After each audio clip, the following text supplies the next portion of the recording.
Bah salut. Mais salut. Mais oui, c'est simple. Pourquoi vous voulez qu'on fasse compliqué? Salut. Bah voilà, Bonjour. à chaque fois les gens ils attendent des Enchanté. trucs. Bon, dernière vidéo sur les tutos, les petits coups de main sur Slay the Spire, Slay the Spear comme on dit chez nous, pour mieux avancer dans vos ascensions ainsi que dans vos playthroughs normales. Hein. Y a pas de honte à perdre en normal, ce jeu il est pas simple.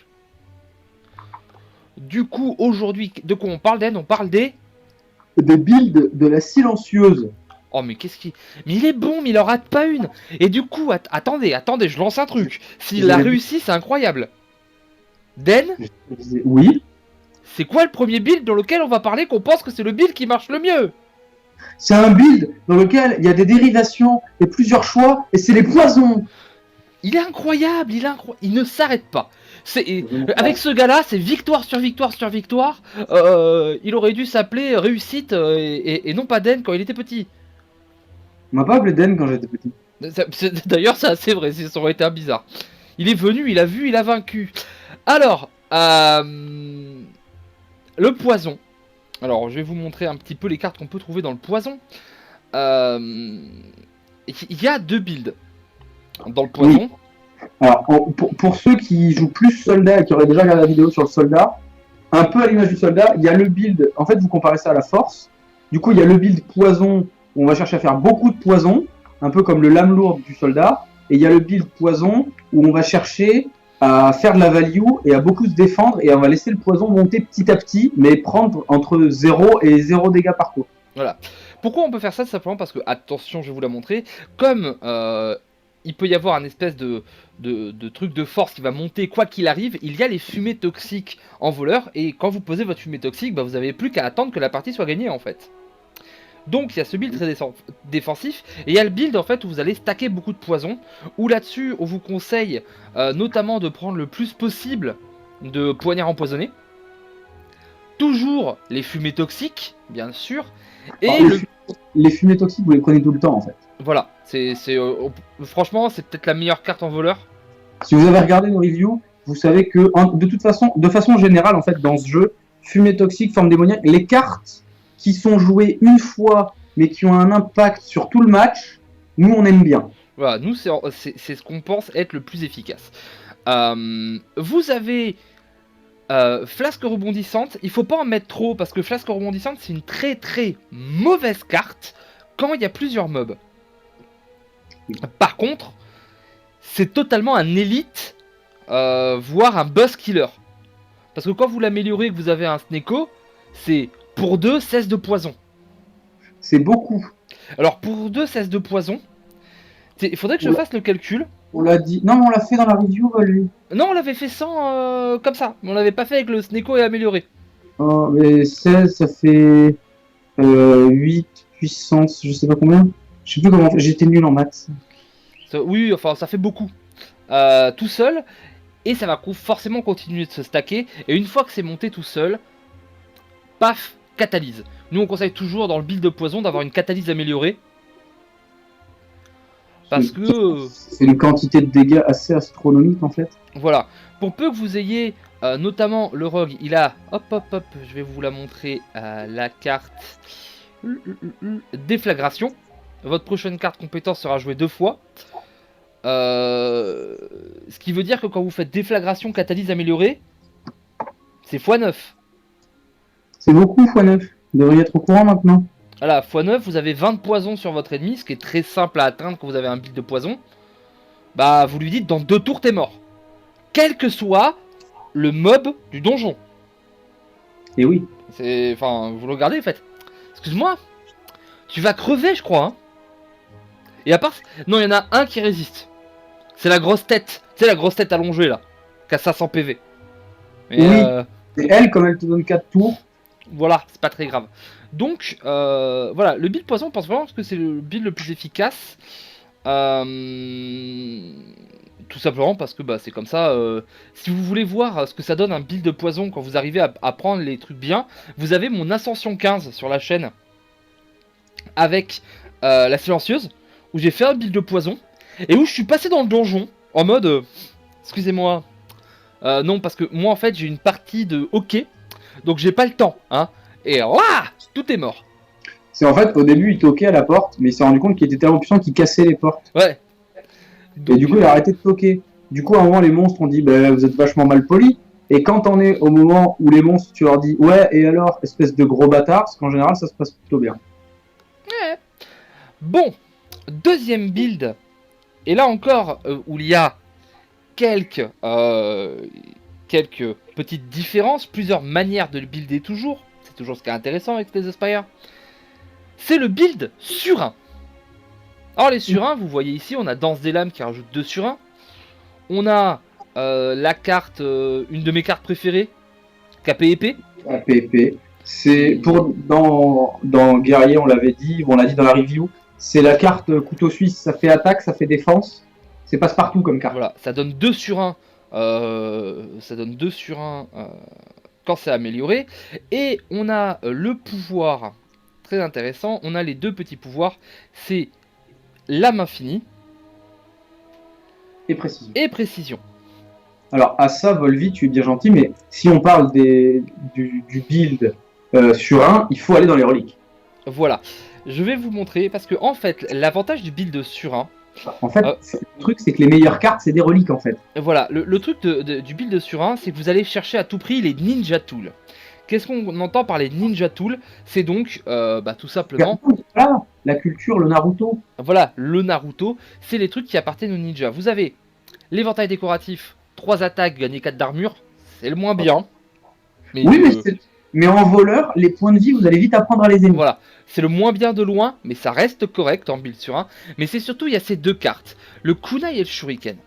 Et le Kunai et le Shuriken, si vous avez un des deux, vous allez soit en build de chiffre savoir que vous allez tuer très vite, soit vous allez savoir que vous allez pouvoir tanker toute votre Mother Fracking Life. Un kunai avec un bon build sur 1, c'est 6 attaques par tour minimum. Hein. Et quand vous gagnez 2 de dextérité tous les tours, et qu'au bout d'un moment vous avez 18, 20, 22 de dextérité, et vous faites bon je vais faire un un KPEP, il part pour combien? 30. Voilà, c'est les abdos quoi. Voilà, à savoir qu'avec Surin, vous pouvez totalement partir sur Surin si vous avez juste branche morte. Parce que ça va vous donner des cartes à chaque fois que vous ferez un Surin. Alors c'est dangereux parce que ça casse un peu les decks. Parce que c'est débile. C'est plus funky que efficace. Pour faire une comparaison, c'est l'œil de Sneko du Surin un peu. Voilà. Mais c'est correct. Et très important à choper, l'œuf toxique. Parce que avoir le plus de KPEP possible dans un build sur 1, c'est fou. Et avoir des KPEP améliorés, c'est énorme au niveau de la value que ça va vous faire. Il y a un autre truc aussi qui est bien dans le deck, c'est la Jiria. Parce que la force, c'est très très fort sur les sur 1, vu qu'on en fait beaucoup. Voilà. Et alors, le truc, c'est qu'on a montré, alors que je suis obligé de redescendre, ils auraient pu mettre un slider quand même dans ce petit jeu. Le truc des sur 1, c'est que les sur 1, vous allez en mettre beaucoup, mais ça va pas forcément tuer. Au début, il faut forcément un buff d'attaque. Alors le shuriken le fait tout seul, c'est le mieux. Vous pouvez avoir un peu de force, mais vous avez... Alors moi je coupe en deux. D'un côté, il y a précision. C'est 3 de force, mais que sur vos sur 1. Que sur vos sur 1, mais vos sur 1 vont mettre des cacahuètes. Et de l'autre côté, il y a un truc qui en poison n'est pas bon, mais qui fait du poison. C'est envenimement. Parce qu'envenimement, c'est bien. C'est bien quand vous faites plein d'attaques. Si vous faites 4-5 attaques par tour, c'est 4-5 de poison. C'est beaucoup. En fait, techniquement, envenimement, ça donne plus 1 dégâts à tous vos sur 1, rien que le tour où vous les jouez. C'est assez efficace. Et plus la partie dure longtemps, plus vous faites de dégâts. Voilà, donc c'est vraiment... très correct. Il y a Tempête d'Acier, mais Tempête d'Acier qui est jamais une très très bonne carte en sur 1 en fait.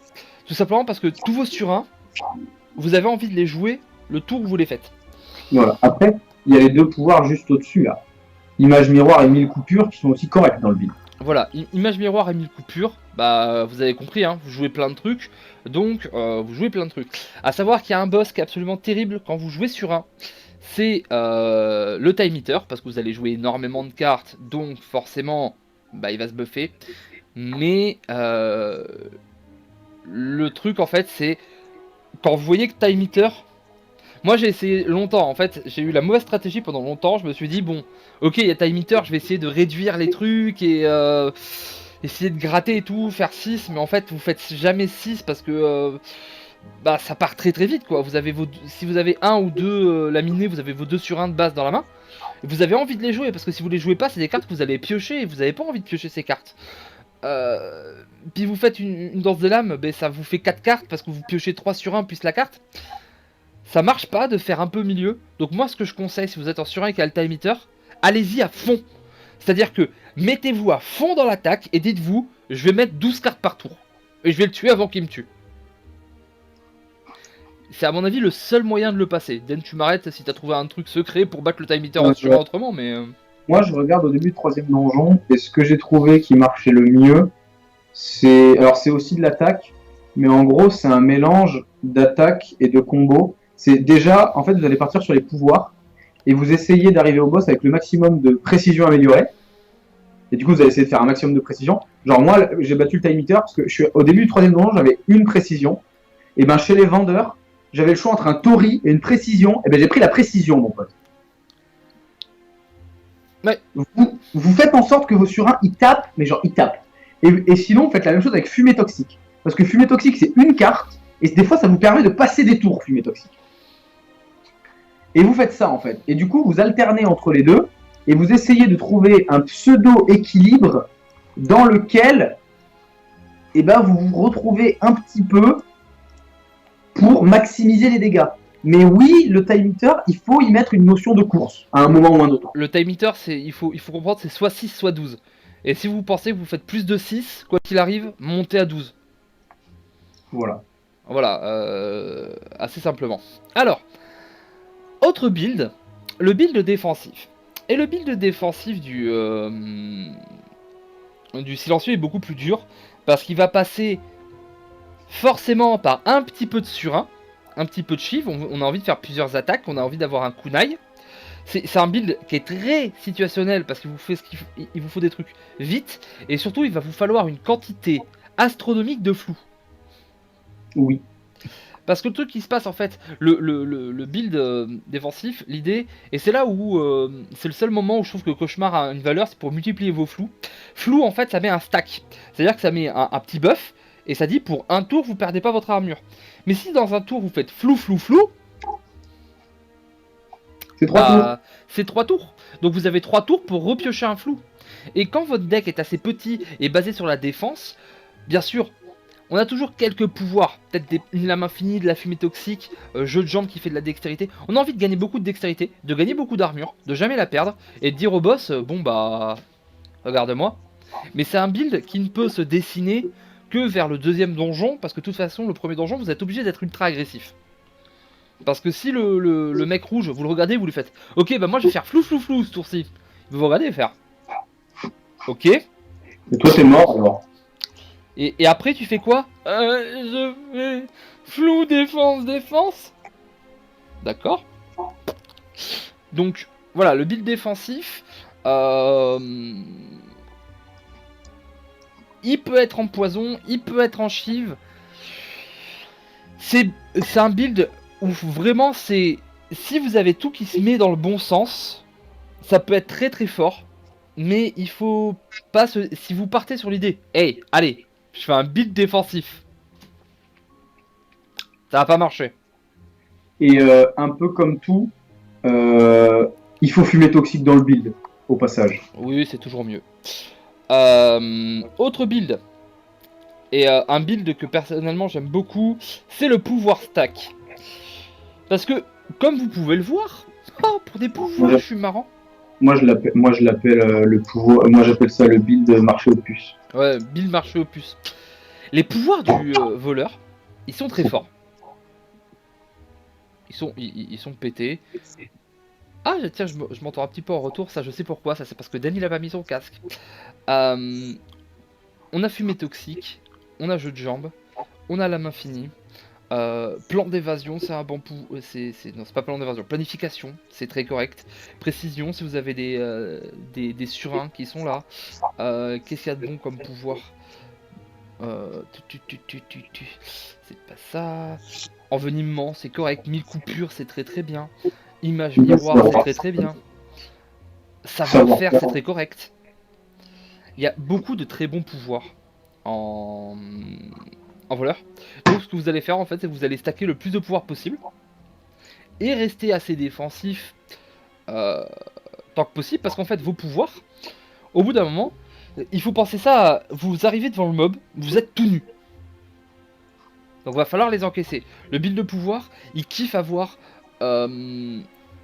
quelque chose comme encre, le tori, toutes les reliques défensives aident beaucoup le build de pouvoir.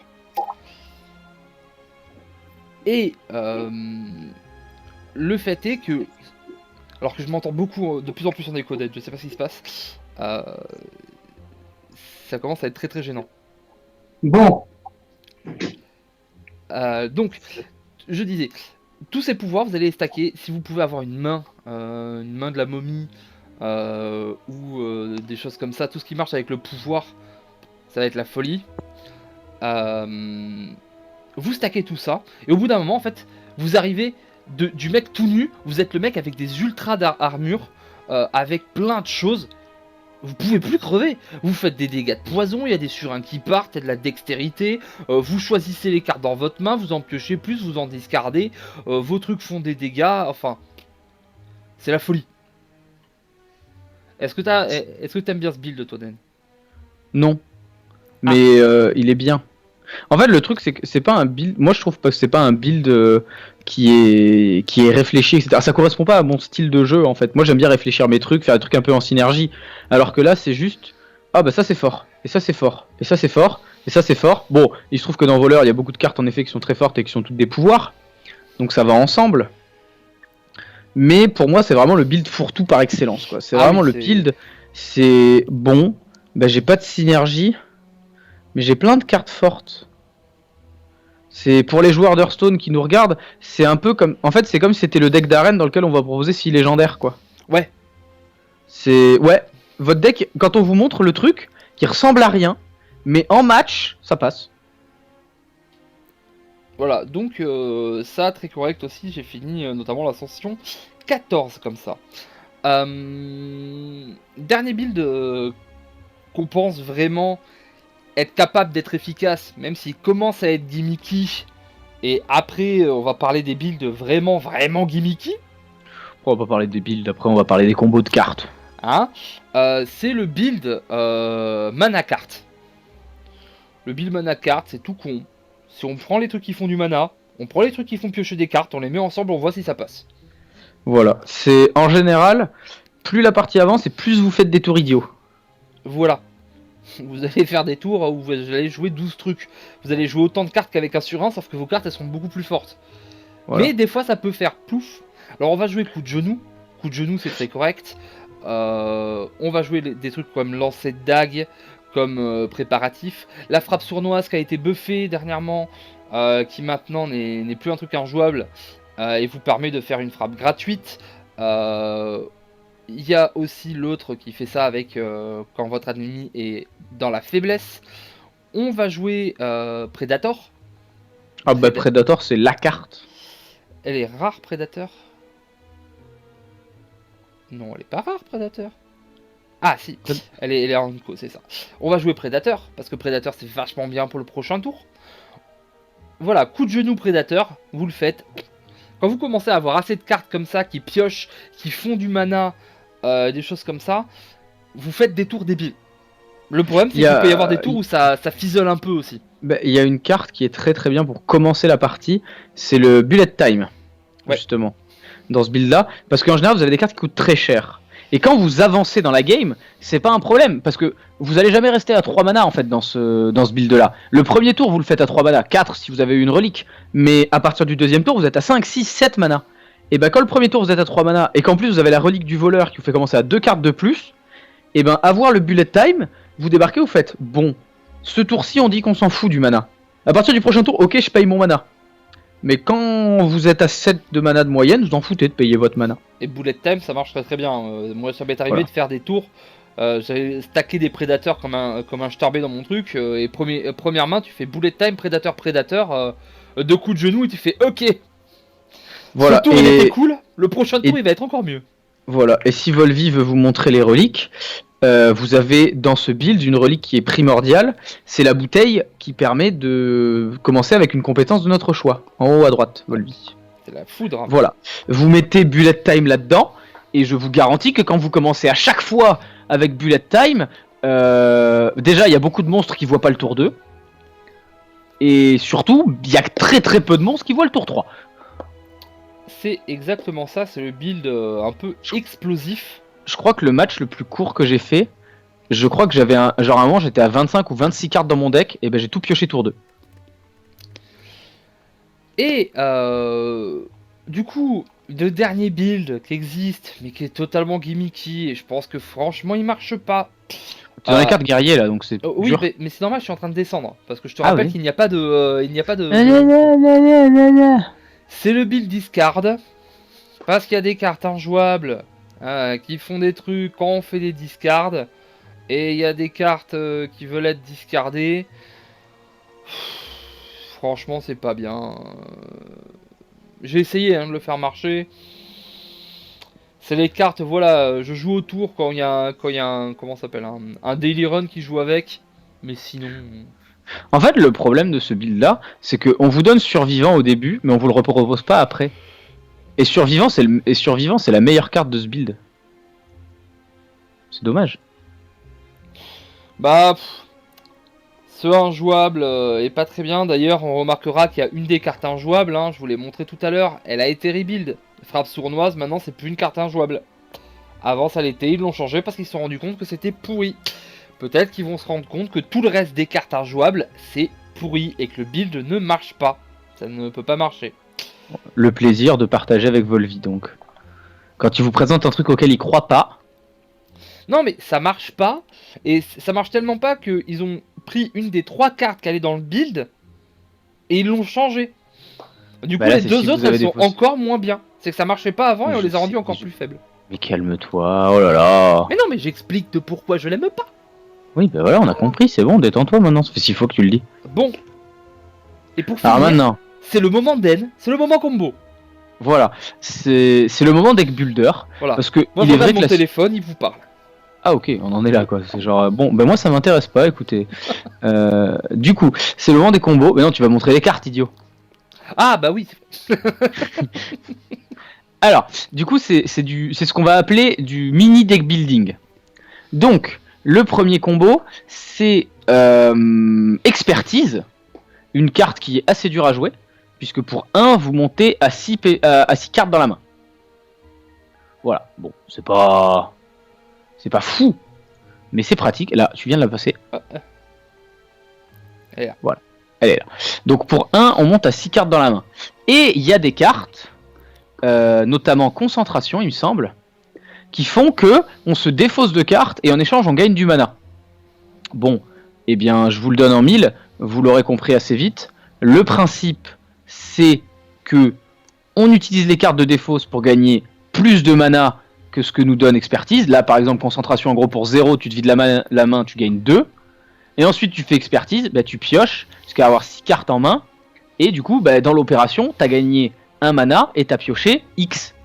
Ce qui, bon, c'est pas, on n'est pas dans les trucs, on se tape pas la partie arrière par terre.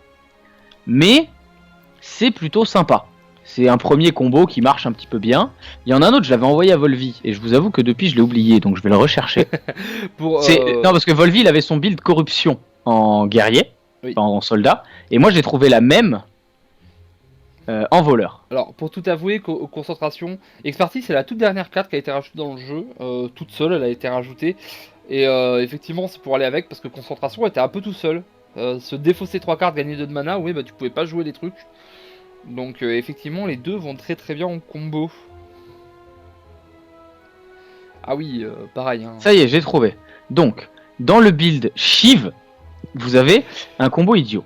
Donc, on vous a présenté le build Shiv tout à l'heure. Et on vous a dit que dans le build Shiv, il y avait la branche morte qui pouvait éventuellement s'envisager. C'était un peu gimmicky, mais machin. Eh bien, comment faire pour que ça soit plus gimmicky du tout? Volvi descente, s'il te plaît. Oui. Tu peux aller dans les légendaires, s'il te plaît. Stop. Et ben vous faites bullet time. Et le principe c'est quoi? Le principe c'est qu'on va stacker le pouvoir qui nous met des cartes gratuites, enfin qui nous met des Shiv en début de tour. On va avoir le maximum de mana, et le but c'est de jouer le maximum de Shiv et de garder 3 mana. Et du coup, qu'est-ce qui se passe ensuite quand la branche morte elle nous a donné 600 cartes qui servent à rien? Eh ben on fait bullet time et on joue tout en vrac. C'est très drôle, ça fait qu'en général on a une carte entre 8 et 10 cartes à 0 mana, toute random, mais c'est meilleur quand c'est gratuit, hein. Tout le monde est bien au courant de ça, et en général on s'en sort toujours avec entre 60 et 70 dégâts, entre tout le bordel qu'on arrive à créer. Oui, ça arrive de faire des tours où tu tues un élite, où tu tues un boss, t'es là genre oh Voilà, truc s'est passé. C'est n'importe quoi. Pour peu que dans la génération de cartes, tu aies des cartes qui redonnent des Shiv, eh ben écoute Majax, va pas te priver de faire des trucs que t'aimes bien. Hein, voilà, c'est le build où en fait tu fais n'importe quoi, mais comme déjà t'as un build Shiv au début, t'as une certaine constance, et tu fais n'importe quoi, mais ça coûte 0, alors personne t'en veut. C'est vrai. Voilà, c'est le build un peu what the fuck, c'est le build plaisir, c'est le build partage. C'est le build à Tati Monique et sa tarte au citron du dimanche. C'est le nom de ma maman, Monique. C'est pas ma tati. Toujours Ma besoin de tati, ramener elle les est choses morte. à lui. Ma Tati, elle est morte, hein, là, et maintenant il faut qu'on le plaigne, quoi. Ouais, oui, mais. Est-ce que tu en as d'autres des combos? Est-ce que t'as des combos de fou? Oui, j'en ai plein, mais on va peut-être pas tout faire. Alors, Il y a un moyen de faire fonctionner Clou du spectacle. Parce que, infliger 40 à tous les ennemis, on a quand même envie de le faire marcher, le bordel. oui. Et ben, c'est simple. Il suffit de jouer Clou du spectacle et que des préparatifs. Préparatif. La carte qui pour 0 te pioche 1 ou 2 et te fait défausser 1 ou 2. Ah oui. Et ben pour 0 tu vides ton deck. Et ensuite tu mets 40 à tout le monde. Et ben je te garantis que quand les ennemis ils voient débarquer Conan le petit voleur et qu'ils le regardent en mode t'as perdu ton casque, oh t'es pas allé à la muscu depuis longtemps. Et puis là t'es pas allé à la muscu depuis longtemps, prends ton 40. Hein, les chenipans là de la forêt de jade qui font des ultra lasers. Non, oui, Ben, moi- j'avais vu un build comme ça, effectivement, où en fait tu fais ça, et quand t'as ton clou du spectacle activé, tu le joues. Du coup, ça met. En fait, t'épuises quasiment tout, puis après tu remélanges ton deck et tu refais pareil. Ouais. Mais après, le truc, c'est que t'es quand même limité par le nombre de cartes en main, ce qui est un peu complexe. Mais c'est possible de le faire. De toute façon, t'as pas besoin de le faire X millions de fois comme les autres combos. À Tu coup de fais 40. Tu fais 40, c'est bon. À coup de 40, Ça se fait. passe. Ça passe. Normalement, le meilleur moyen, en fait, c'est de garder un préparatif pour une fois que tu as fait ton clou du spectacle. Tu fais ton clou du spectacle, et ensuite, comme préparatif, il n'y a plus de cartes dans le deck, ça va nécessairement remélanger. Et comme quand ça remélange, tu as le deck dans le désordre, et ben, si tu es un peu chanceux, tu récupères un clou du spectacle. Et quand tu fais 80 de moyenne par tour, en général, tu t'en sors plutôt bien dans ce Les Spire. Voilà. Mais ça fait partie. Voilà, il y a toujours ces builds où on réduit le deck à quasiment 0 et on fait cycler. Ça marche. C'est gimmick. Mais en fait, le truc, c'est que c'est très très dur à obtenir. En vrai, c'est les decks les plus forts. Parce que ils vous disent, bah gagne. Mais le truc, c'est que arrivé au moment où vous avez ce deck, tant que vous n'avez pas le combo qui est pile, qui est exact, votre deck est très très faible. Et du coup, il faut réussir à faire ce deck assez vite avant de se faire défoncer par les mobs. Oui. Ah, j'ai un troisième build qui est complètement idiot. Mais vous vous rappelez du build Kunai Shuriken du Shiv? Eh ben, il y a la version qu'on peut considérer du gros blédard. Est-ce que tu es prêt? Ah, je suis prêt. Bouge pas, c'était pile au bon endroit. Reviens. Voilà, stop. C'est le build Alchimie. Au lieu de mettre des kunai et des shurikens, faites des potions. Vous prenez toutes les alchimies du monde, qui est pas une mauvaise carte, et vous faites des potions. Tout le temps. Et on se rend pas compte, mais les potions dans le jeu, c'est fort. Voilà, c'est tout. Et alors, ce build, je l'ai fait une fois. Ça a raté parce que j'ai mal joué, j'ai raté des trucs. Mais ce qui peut être très très fort en fait, c'est de faire ce build. Et du coup, ce sera mon dernier retour dans la relique. En utilisant la relique, je pense que c'est une relique ici. Voilà, avec l'étrange cuillère. Parce que vos cartes à épuiser ont 50% de chance d'être juste défaussées. Et du coup, bah. Il y a des trucs qui sont pas censés être défaussés. C'est. Voilà, adrénaline, le garder dans le deck une fois sur deux, c'est pété, les gars. Alchimie, le garder dans le deck une fois sur deux, c'est pété. Voilà, et du coup, il y a des decks comme ça avec des cartes en fait qui peuvent être abusées. De façon générale, il y a aussi un build dont on n'a pas parlé chez le guerrier. Mais si, j'en ai parlé, mais en fait, on vous a dit qu'il marchait pas. Mais avec l'étrange cuillère, il marche une fois sur deux. C'est le build avec appétit et résurrection. Et du coup, en fait, à chaque fois que votre appétit il s'épuise, vous allez le chercher avec résurrection. Et à chaque fois qu'il s'épuise pas, vous le refaites. Et en fait, au 3e donjon, il y a un groupe de 3 monstres noirs qui se ressuscitent entre eux. Et ben, si vous avez assez d'armure, ce que vous pouvez faire, c'est que à chaque fois, en fait, vous avez 25% de chance de pouvoir réutiliser. Vous avez 25% de chance que ça rate. Mais du coup, vous avez 75% de chance que vous récupériez votre appétit. Et vous pouvez monter vos PV infiniment. Oui. J'ai regardé par curiosité, il y a un mec qui est monté à 780 comme ça, sur un combat. Parce que du coup, le principe en fait, c'est que appétit, vous avez une chance sur deux que ça s'épuise. Donc si ça s'épuise pas, vous le refaites. Et quand appétit s'épuise, vous avez une chance sur deux que résurrection s'épuise. Et vous récupérez appétit. Et du coup, à chaque fois qu'il y en a un des deux qui s'épuise pas, vous avez un tour de plus. Et donc à chaque fois qu'un des deux ne s'épuise pas, vous gagnez 4 PV si appétit est amélioré. Voilà, faut perdre 2 flips d'affilée pour que ça s'arrête en fait. Voilà. Donc, si vous avez pas eu 2 appétits ou deux ressuscités, hein.